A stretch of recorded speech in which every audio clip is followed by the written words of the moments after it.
Hello friends, welcome to Chitra Science Hub. Today we will discuss about beta oxidation of mono unsaturated fatty acid जिसे हम short में मूफा बोलते हैं।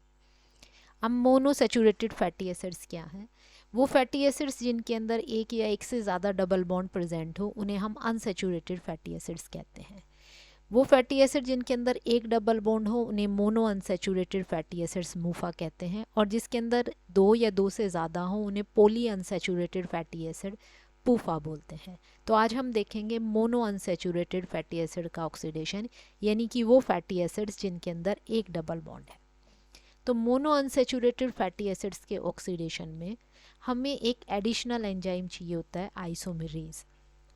जो हम सैचुरेटेड फैटी एसिड का ऑक्सीडेशन करते हैं उस वो चार आपके रिएक्शंस तो हैं ही, उसके साथ एक एडिशनल एंजाइम की ज़रूरत पड़ती है, आइसोमेरेज। अब हम एक एग्जांपल लेते हैं पाल्मिटोलिक एसिड का। ये एक 16 कार्बन की अनसेचुरेटेड फैटी एसिड है। इसके अंदर एक डबल बॉन्ड होता है कार्बन 9 पे।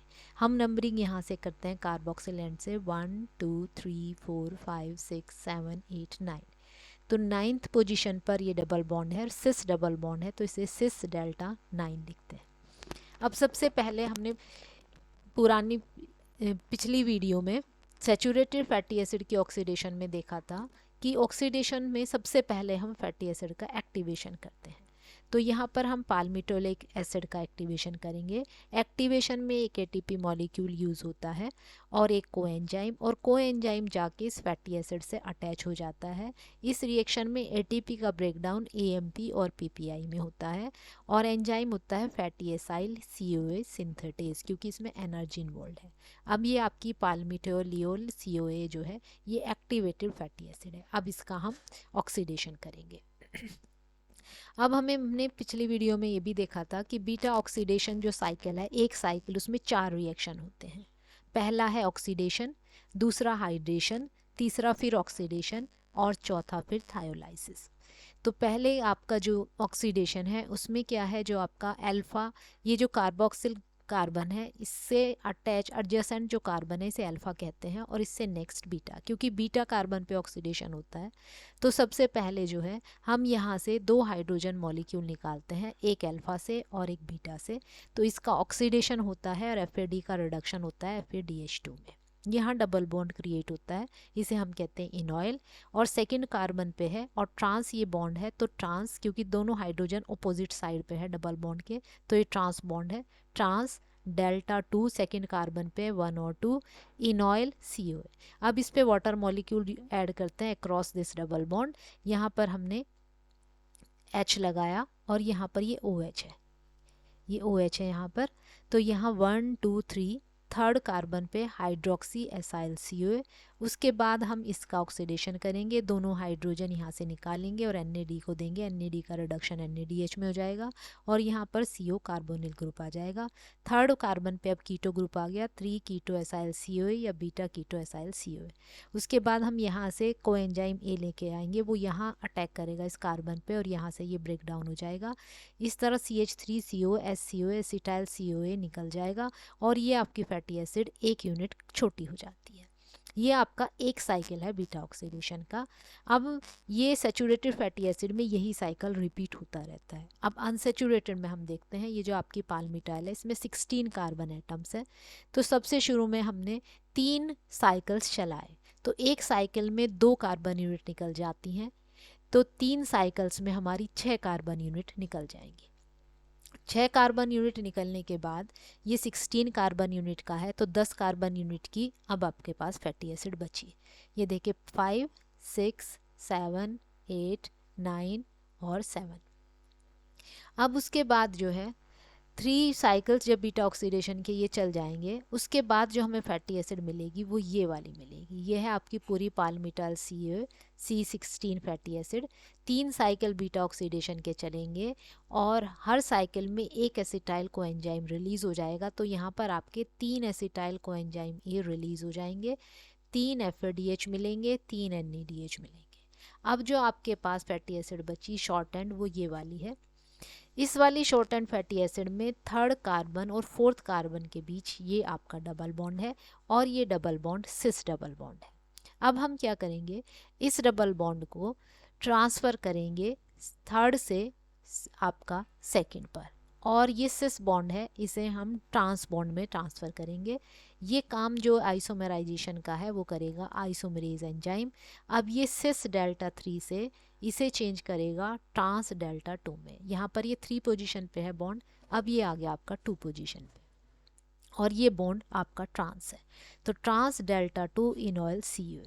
अब फर्दर ऑक्सीडेशन इसी तरह चलेगा जैसे बीटा में चला था। देखें यहाँ पर हमने सबसे पहले डबल बॉन्ड यहाँ पर जनरेट करते थे एक FAD के रिडक्शन से, तो यहाँ पर उसके बाद हाइड्रेशन करते हैं, फिर हम वही आपका ऑक्सीडेशन करेंगे और फिर आपका थायोलाइसिस। सेम ये 3 रिएक्शन चलेंगे। ये पहले वाला जो रिएक्शन है वो आइसोमेरेज ने यहाँ पर कैटालाइज कर दिया, तो आगे के आपके जो बीटा ऑक्सीडेशन के साइकिल चलेंगे उसमें पहला जो साइकिल है उसमें ये वाला स्टेप आपका नहीं होगा, इससे फर्दर चलेगा, यानी कि यहाँ पर एक FADH कम बनेगा। आगे का सेम ही है, आपका NADH बनेगा, आपका एक एसिटाइल कोएंजाइम रिलीज होगा। अब फर्दर ऑक्सीडेशन जो है पाल्मिटाइल का सेम उसी तरह होगा आपका जिस तरह बीटा ऑक्सीडेशन के साइकिल्स चले थे। अब यहाँ पर हम देखते हैं ये है आपके पाल्मिटाइल CuA, कार्बन 9 पे जो है आपका डबल बॉन्ड था। हमने कहा 3 साइकिल चले, एक साइकिल में 2 कार्बन यूनिट निकल जाती हैं 1 और 2, तो एक साइकिल 1 2, दूसरा साइकिल 1 2 3 साइकिल। उसके बाद यहाँ पर ये डबल बॉन्ड था, ये हमने आइसोमेरेज से यहाँ शिफ्ट किया था। अगला साइकिल बीटा ऑक्सीडेशन का, लेकिन इसमें फर्स्ट स्टेप नहीं होगा, FADH नहीं बनेगा। उसके बाद नेक्स्ट साइकिल, फिर नेक्स्ट साइकिल और फिर नेक्स्ट साइकिल, और इस तरह से इस पाल्मिटाइल CuO का ऑक्सीडेशन होगा। अब फैटी एसिड ऑक्सीडेशन की एक राउंड में हमें पता है एक एसिटाइल कोएंजाइम मिलता है, एक FADH और एक NADH। यहाँ पर टोटल 3 साइकिल्स यहाँ चले और 4 साइकिल्स यहाँ चले, तो टोटल 7 साइकिल्स चले हैं। लेकिन यहाँ आइसोमेरेज के बाद जो पहला ये 4 साइकिल में से जो पहला साइकिल चलेगा उसमें FADH नहीं बनेगा, क्योंकि पहला स्टेप जो है यहाँ पर 3 ही रिएक्शन कैटालाइज होंगे, फर्स्ट नहीं होगा, तो यहाँ एक FADH हमें कम मिलेगा। तो 7 साइकिल्स में FADH हमें 6 ही मिलेंगे, तो टोटल राउंड में हमें 8 एसिटाइल कोएंजाइम मिले, 6 FADH मिले, 7 NADH मिलेगा। तो नेट ऑक्सीडेशन में हमें पाल्मिटाइल CuA के 8 एसिटाइल कोएंजाइम जनरेट हुए, 6 FAD और 7 NADH। तो जो आपका पाल्मिटेट है जो सैचुरेटेड फैटी एसिड है उससे यहाँ पर हमें एक FADH कम मिला है ऑक्सीडेशन से। अब एनर्जी यील्ड देखते हैं।